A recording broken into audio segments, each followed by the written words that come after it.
This is Nebraska Farmcast, a production of the Center for Agricultural Profitability at the University of Nebraska-Lincoln. I'm Ryan Evans. Ask any farm transition professional about how many farmers and ranchers have an estate plan or an up-to-date succession plan in place, and the answer will often be half or less than half. While there may be a number of reasons for these statistics, those same farm transition professionals will no doubt all agree on the same point, that estate and succession planning is a necessity. Joining me to discuss some simple steps that farmers and ranchers can take now with their families to put together these plans is Allan Vyhnalek, an extension educator for farm and ranch succession and transition here at the University of Nebraska-Lincoln. Hi, Allan. Hi, nice to be on. Thanks for joining me. And folks can find a new article you've written. It's released as part of the Ag Econ Department's Cornhusker Economics series, and we've also got it on our website, cap.unl.edu.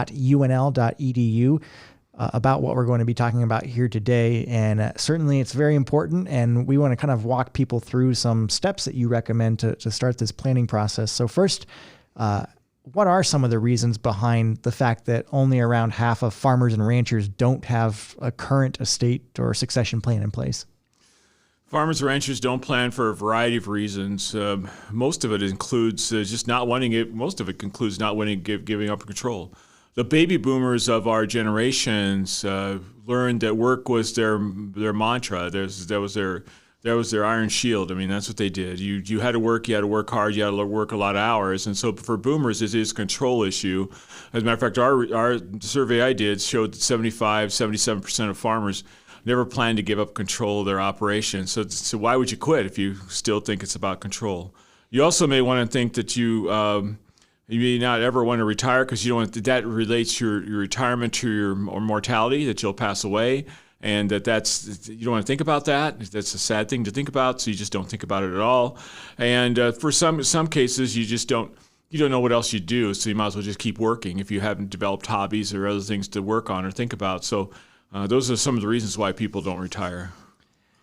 And of course, the advice here is that despite those reasons, it's important to have plans in place, succession plans and estate plans in place, because as you often teach, too often you hear about an emergency happening or something urgent coming about. So important to have these plans in place before that happens, right? So my suggestion is let's put a plan in place while we're still healthy and doing well, and there's no stress in the family. In many cases, and research has shown, proven this, farm families wait to address the plan or address what's going to happen next after there's been somebody pass away, after there's been somebody's demise.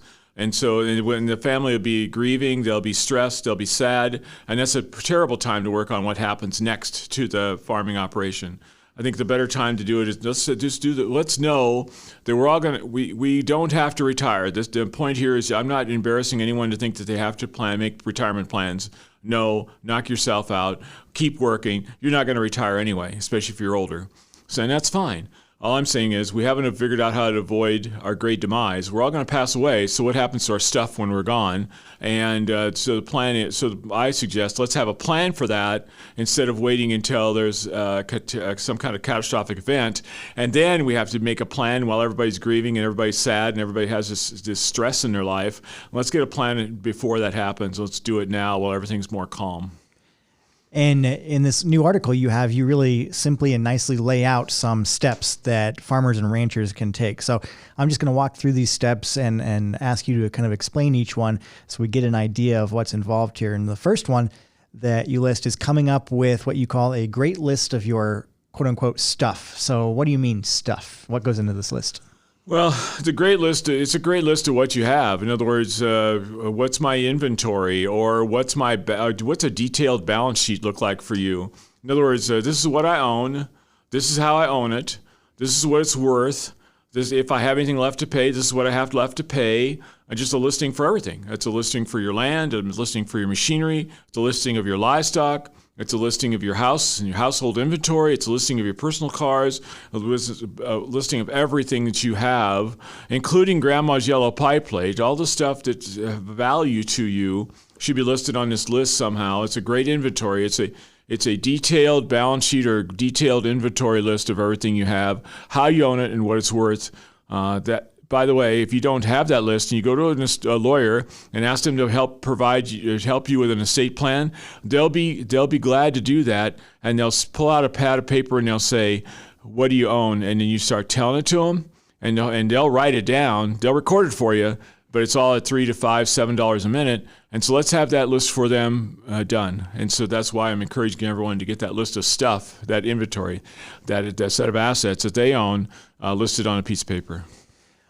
A great first step. And then going into step 2, which you describe as optional, that is to meet with your family. So what are some tips for this process? And even though optional, why is it so important in your mind? Well, in my view, meeting with the family or getting the immediate family together to talk about what might happen to all the stuff, if you will, is important, because I think that especially if I'm an in-law or somebody like that, I mean, how do I feel like I'm a part of that family? I feel like a part of that family is when I'm asked for input, to give input. I'm asked what my thoughts are.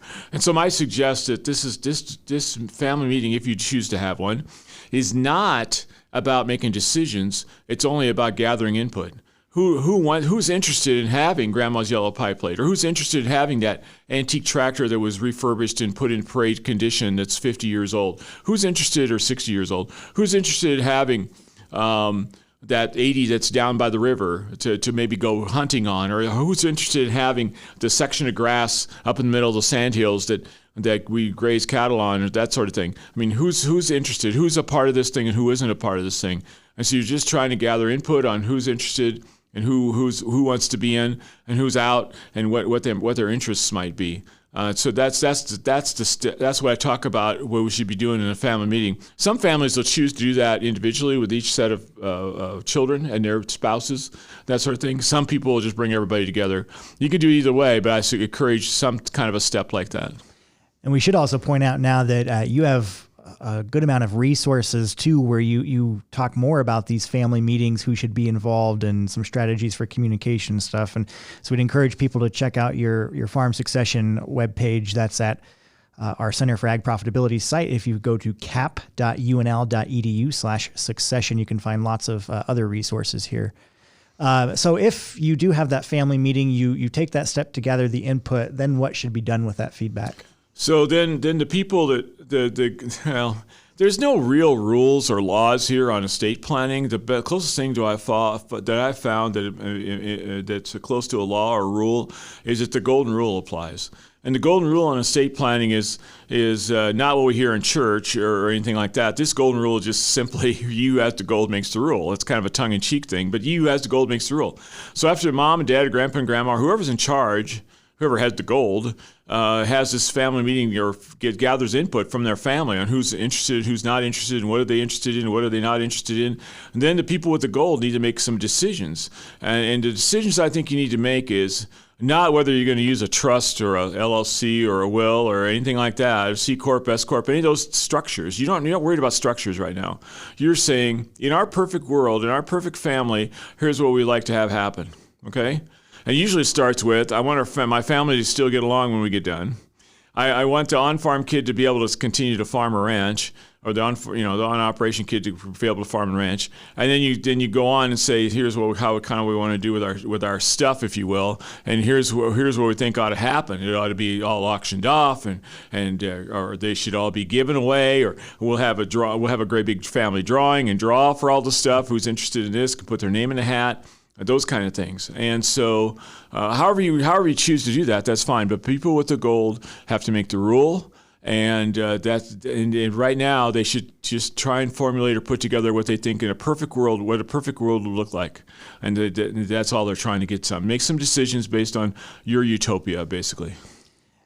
Perfect. And after that, this is when you recommend you go to get the lawyer involved. So what should this meeting with the lawyer, when you're setting this up, what should that include? So you're going to take that list of all your stuff, that inventory list, that balance sheet. You're going to take down what your perfect world looks like. This is what I think we ought to do with our stuff. This is perfect. In my perfect world, this is what happens to it. And then you go to a meet with a lawyer, and the lawyer will apply the right tool or tools to make that happen. You don't have to know ahead of time going to the lawyer that you're going to use a trust or a will. Let the lawyer assign that for you. And by the way, if you don't care for what the lawyer is saying, or the lawyer is leaving you in the dust with their talk, if you can't understand what they're saying, there's too much legalese. If you can't get along with your lawyer, you can go find a different one. You can pay them whatever they needed for their hourly service, and then go find a different lawyer, because you have to work with somebody you trust, that you know, that you can work with, that's worked with farm families, and knows how to handle your situation the most efficiently and the best for your perfect world that you'd like to create. And as you mentioned before, having your ducks in a row when you go to that meeting is going to save you time and money with the attorney's fees, which is what you're advocating for here. So the next step, which you kind of touched on, is deciding how assets will be passed. So can you explain? Well, I mean, too many people stop the process because they think they have to know before they go see the lawyer, whether they're asking the lawyer to do a trust or asking the lawyer to make an LLC. And or whatever they want to use, whatever structure you want to use. Those are structures. And I think that we shouldn't stop the process because we don't know what we want to have used. We should continue the process and let the lawyer decide what should be used. Listen, if I have a transmission that's giving me trouble on my vehicle, do I go to the transmission specialist and tell them what wrench to use or what tool to use to fix my car or truck? Absolutely not. I don't know anything about that. And I could read about transmissions for 3 days and not know everything there is to know about transmissions. And so I think that sometimes farm families have got to understand that getting these tools put in place for your farm succession or transition plan is just like working on a transmission. You cannot know everything there is to know about that, but don't let that stop the process. You let a good lawyer or your good professionals, ag professionals, could include an insurance agent, could include a financial planner, could include your lawyer, a whole bunch of other people, be your bag banker. All those people have to help you, guide you through what you do with your stuff, that getting that plan put together. I think that's a very appropriate way to think about that. And then when it comes time to finalize that written plan, what should be done with it? Who needs to sign it? Who needs to know about it? What are Well, it depends on what kind of plan you put in place. But the big point here is that the people who have the goal, the matriarch, patriarch, or whoever that happens to be, they're going to be signing it, right? But I think the most important step here is they make sure everybody in the family, or at least their children, know what those documents say, whether it's a trust or will or an LLC or whatever it is. They should let their kids kind of know in general what that says. There should be no surprises upon their demise, and now we're reading the will about what was going to happen. And that's what causes trouble. So don't shirk your responsibility as a parent or as a matriarch, patriarch to let the next generation know what the plans were. They need to know that. They need to know that up front. And I think that helps with some of the surprises at the end. So when the will is actually read and when it's time to have that, that work that has to occur after death taking place, there's no big loops being thrown. If people don't know where to start with this, there's not necessarily, when you start out with this planning process, any particular document you have to find or anything. I mean, you can just take a pad of paper and start writing things down, correct? And you can kind of formalize it later. Yeah, so make sure, if you need to start, if you haven't started yet and you need to start, just take out a sheet of paper or get out a spreadsheet on the computer or whatever you want to use and just start writing everything you have down. Just write it all down. Including insurance policies, including investments made electronically or through investment companies, including all those things that I talked about before, the farm inventory, the pasture inventory, the machinery inventory, even inventory of grain on hand or grain bin storage or that sort of thing. All those things need to be listed, and you're just getting a good balance sheet or a good inventory put in place. That's where you start. That's always where you start. And then jumping ahead then to the end, you list a final step in this process, which you recommend to be an ongoing one where you encourage people to review their plans over time. Yeah, the cynical side of me said that, I would listen to lawyers say every 3 to 5 years you come in and I will review your plan and make sure it's right. And I thought, well, that's just a way for a lawyer to make another charge. But they're right in a sense that you should review your plan every time something changes in your family, or every 3 to 5 years, whichever comes first. You have to review your plan, and please be amendable and make plans that can be changed and amended and fixed. And I think that my central point on teaching this is just to say, if I don't have a plan, I could be looking at tens of thousands, if not hundreds of thousands of dollars worth of mistakes. If I do have a plan and something changes, and it will, then making a change in that plan is only a few $100, maybe $1,000 or $2,000. The changing the plan is way less expensive than not having a plan and having a mistake there.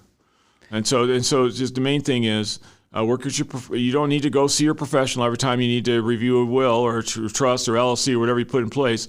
But you go look at it, and if it still says what you want it to say, great. And if it doesn't, then go get it changed. Fix it. All right. Great advice from Allan Vyhnalek, an extension educator for farm and ranch succession and transition here at the University of Nebraska-Lincoln.